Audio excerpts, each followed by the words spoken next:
Hi friends, welcome to my channel. ಇವತ್ತಿನ ವಿಡಿಯೋದಲ್ಲಿ ಸುಲಭವಾಗಿ ಮನೆಯಲ್ಲೇ ಮಾಡ್ಕೋಬಹುದಾದಂಥ ವಾಂಗಿಬಾತ್ ಪೌಡರ್ ಮಾಡೋದು ತೋರಿಸ್ತಾ ಇದ್ದೀನಿ. ಈ ಪೌಡರು ಆರೋಗ್ಯಕ್ಕೂ ಒಳ್ಳೆಯದು. ಇನ್ಸ್ಟೆಂಟಾಗಿ ಮಾಡ್ಕೋಬೋದು, ವರ್ಷ ಇಡೀ ಸ್ಟೋರ್ ಮಾಡಿ ಇಡ್ಬೋದು. ಅಷ್ಟು ರುಚಿಯಾಗಿರುತ್ತೆ ಈ ಪೌಡರ್ ಸೇರಿಸೋದ್ರಿಂದ. ಹೊರಗಡೆ ತಂತಿರಲ್ವ, ಆ ಪೌಡರ್ಗಿಂತ ಹೆಚ್ಚು ರುಚಿ ಕೊಡುತ್ತೆ. ಘಮ ಘಮ ಅಂತ ಒಂದು ವರ್ಷ ಇಟ್ಟು ಕೆಡಲ್ಲ. ಬನ್ನಿ ಹೇಗೆ ಮಾಡೋದು ಅಂತ ನೋಡೋಣ. ಫಸ್ಟ್ ಏನು ಯಾರ್ಯಾರೆಲ್ಲ ವಿಡಿಯೋ ನೋಡ್ತಾ ಇದ್ದಾರೆ ನನ್ನ ಚಾನಲ್ ಮಿಸ್ ಮಾಡಿದ್ರೆ ಸಬ್ಸ್ಕ್ರೈಬ್ ಮಾಡ್ಕೊಳ್ಳಿ, ಎಲ್ಲ ವಿಡಿಯೋಸು ನೋಡ್ಬೋದು. ಬನ್ನಿ ಹೇಗೆ ಮಾಡೋದು ಅಂತ ನೋಡೋಣ. ನಾನಿಲ್ಲಿ ಒಂದು ಪ್ಯಾನ್ಗೆ ಎಣ್ಣೆ ಸೇರಿಸ್ಕೊತಾ ಇದ್ದೀನಿ. 2 ಸ್ಪೂನ್ ಆಗುವಷ್ಟು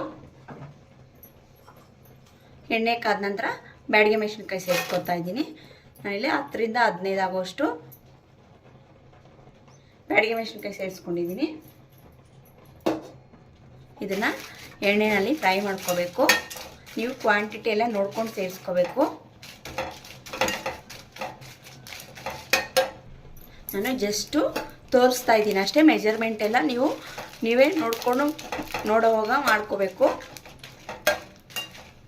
ನಂತರ ಇದಕ್ಕೆ ನಾನು ಖಾರಕ್ಕೆ ಒಣಮೆಣಸಿನ್ಕಾಯಿ ಸೇರಿಸ್ಕೊತಾ ಇದ್ದೀನಿ. ಇದು ಸಹ ಒಂದು 20 ಒಣಮೆಣಸಿನ್ಕಾಯಿ ಸೇರಿಸ್ಕೊಂಡಿದ್ದೀನಿ.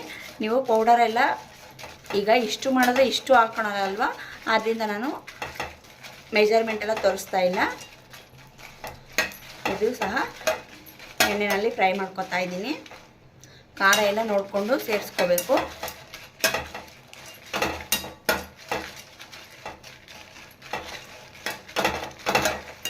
ನೋಡಿ, ಇದು ಫ್ರೈ ಆಗಿದೆ. ನಾನು ಒಂದು ಪ್ಲೇಟ್ಗೆ ತೆಗೆದಿಡ್ತಾ ಇದ್ದೀನಿ. ಅದೇ ಪ್ಯಾನ್ಗೆ ನಾನು 1 ಹಿಡಿ ಆಗುವಷ್ಟು ಧನಿಯಾ ಬೀಜ ಸೇರಿಸ್ತಾ ಇದ್ದೀನಿ. ಧನಿಯಾ ಕಾಳು 2 ಸ್ಪೂನ್ ಆಗುವಷ್ಟು ಕಾಳುಮೆಣಸು ಸೇರಿಸ್ತಾ ಇದ್ದೀನಿ. 1 ಸ್ಪೂನ್ ಆಗುವಷ್ಟು ಮೆಂತ್ಯ ಸೇರಿಸ್ತಾ ಇದ್ದೀನಿ. ಮೆಂತ್ಯ ಮೆಜರ್ಮೆಂಟು ಕಡಿಮೆನೇ ಇರಬೇಕು, ಯಾಕಂದರೆ ಕಹಿ ಬಂದ್ಬಿಡುತ್ತೆ. ಜೀರಿಗೆ ಸೇರಿಸ್ತಾ ಇದ್ದೀನಿ. 3 ಸ್ಪೂನ್ ಆಗುವಷ್ಟು ಜೀರಿಗೆ ಸೇರಿಸ್ತಾ ಇದ್ದೀನಿ. ಈಗ ಇದನ್ನು ಸಹ ಎಣ್ಣೆನಲ್ಲೇ ಫ್ರೈ ಮಾಡ್ಕೊತಾ ಇದ್ದೀನಿ.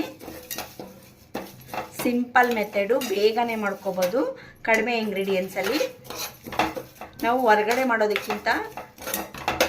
ಹೊರಗಡೆ ತಂದು ತಿನ್ನೋದಕ್ಕಿಂತ ಮನೇಲಿ ಈ ರೀತಿ ಪೌಡರ್ ಮಾಡಿ ಇಟ್ಕೊಂಡ್ರೆ ಸ್ಟೋರ್ ಮಾಡಿ ಇಟ್ಕೋಬೋದು. ತಕ್ಷಣಕ್ಕೆ ವಾಂಗಿಬಾತ್ ಮಾಡಿದಾಗ ಮತ್ತು ಕ್ಯಾಪ್ಸಿಕಮ್ ರೈಸ್ಗೂ ಯೂಸ್ ಆಗುತ್ತೆ ಇದು ಪೌಡರು. ಸಿಂಪಲ್ ಮೆಥಡಲ್ಲಿ ಆರೋಗ್ಯಕ್ಕೂ ಒಳ್ಳೆಯದಲ್ವಾ ಈ ರೀತಿ ಮಾಡೋದ್ರಿಂದ. ನೋಡಿ, ಇದು ಫ್ರೈ ಆಗಿದೆ. ನಾನು ಮಿಕ್ಸಿ ಜಾರ್ಗೆ ಸೇರಿಸ್ಕೊತಾ ಇದ್ದೀನಿ. ಮತ್ತು ಅದೇ ಪ್ಯಾನ್ಗೆ 2 ಸ್ಪೂನ್ ಆಗೋಷ್ಟು ಎಣ್ಣೆ ಸೇರಿಸ್ತಾ ಇದ್ದೀನಿ. ಅರ್ಧ ಕಪ್ ಆಗೋಷ್ಟು ಕಡಲೆಬೇಳೆ ಸೇರಿಸ್ತಾ ಇದ್ದೀನಿ.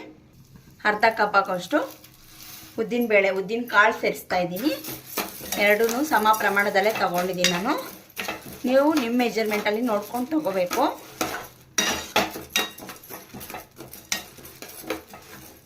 ಈಗ ಇದನ್ನು ಎಣ್ಣೆನಲ್ಲೇ ಚೆನ್ನಾಗಿ ಫ್ರೈ ಮಾಡ್ಕೋಬೇಕು.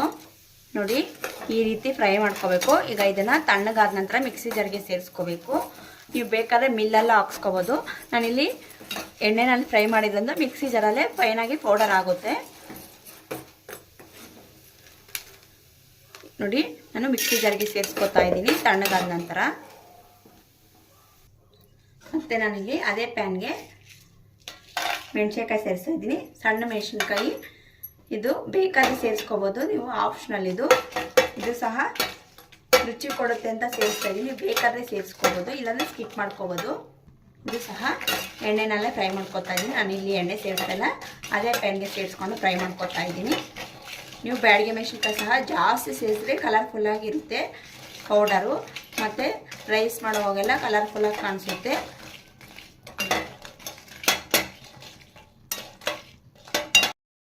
ಇದು ಸಹ ಫ್ರೈ ಆಗಿದೆ. ಇದನ್ನು ಸಹ ಮಿಕ್ಸಿರಲ್ಲಿ ಸೇರಿಸ್ಕೊತಾ ಇದ್ದೀನಿ ನಾನು. ಇಲ್ಲಿ ಒಂದೇ ಒಂದು ಚಕ್ಕೆ ಸೇರಿಸ್ತಾ ಇದ್ದೀನಿ.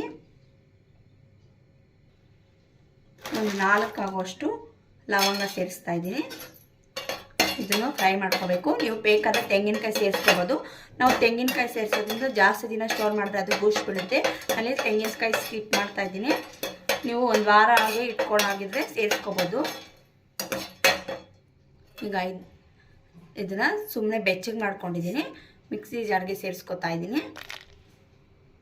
ಫ್ರೈ ಮಾಡಿರೋಂಥ ಒಣಮೆಣಸಿನ್ಕಾಯಿ ಸಹ ಸೇರಿಸ್ಕೊತಾ ಇದ್ದೀನಿ. ಈಗ ಇದನ್ನು ಫೈನಾಗಿ ಮಿಕ್ಸಿ ಜಾರ್ಗೆ ಸೇರಿಸ್ಕೊಂಡು ಪೌಡರ್ ಮಾಡ್ಕೋಬೇಕು. ನೋಡಿ, ಈ ರೀತಿ ಫೈನಾಗಿ ನಾನು ಮಿಕ್ಸಿ ಜಾರಿನಲ್ಲೇ ಪೌಡರ್ ಮಾಡ್ಕೊಂಡಿದ್ದೀನಿ. ನೀವು ಬೇಕಾದ್ರೆ ಮಿಲ್ಲಲ್ಲಿ ಹಾಕ್ಸ್ಕೊಬೋದು.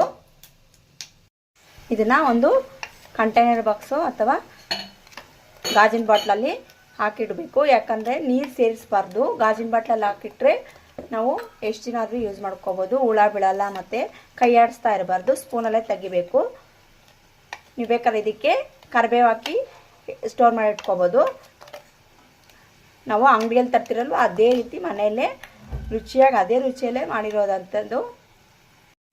ಇದಕ್ಕೆ ಯಾವುದೇ ಕಾರಣಕ್ಕೂ ನೀರು ಮಿಕ್ಸ್ ಮಾಡ್ಕೋಬಾರ್ದು, ಅಂದರೆ ಕೈ ಆಡಿಸ್ಬಾರ್ದು. ಹಾಗೆ ನೀರು ಕೈಯಲ್ಲಿ ಮಿಕ್ಸ್ ಮಾಡ್ಕೋಬಾರ್ದು. ಸಪ್ರೇಟಾಗಿ ಸ್ಪೂನ್ ಒಂದು ಎತ್ತಿಟ್ಕೊಂಡು ಕಂಟೈನರ್ ಬಾಕ್ಸು ಅಥವಾ ಗಾಜಿನ ಬಾಟ್ಲಲ್ಲಿ ಸರ್ವ್ ಮಾಡಿ ತೆಗೆದಿಟ್ಕೋಬೇಕು. ತುಂಬ ಚೆನ್ನಾಗಿರುತ್ತೆ. ನಾವು ಹೊರಗಡೆ ತಂದು ಮಾಡೋದಕ್ಕಿಂತ ಮನೆಯಲ್ಲೇ ಅದೇ ರುಚಿಯಲ್ಲೇ ಮಾಡ್ಕೋಬೋದು. ನೀವು ಸಹ ಟ್ರೈ ಮಾಡಿ. ಹಾಗೆ ನೀವು ಹೇಗೆ ಮಾಡಿದ್ದೀರಾ ಅಂತ ಕಾಮೆಂಟ್ ಮಾಡಿ. Thank you for watching. Bye.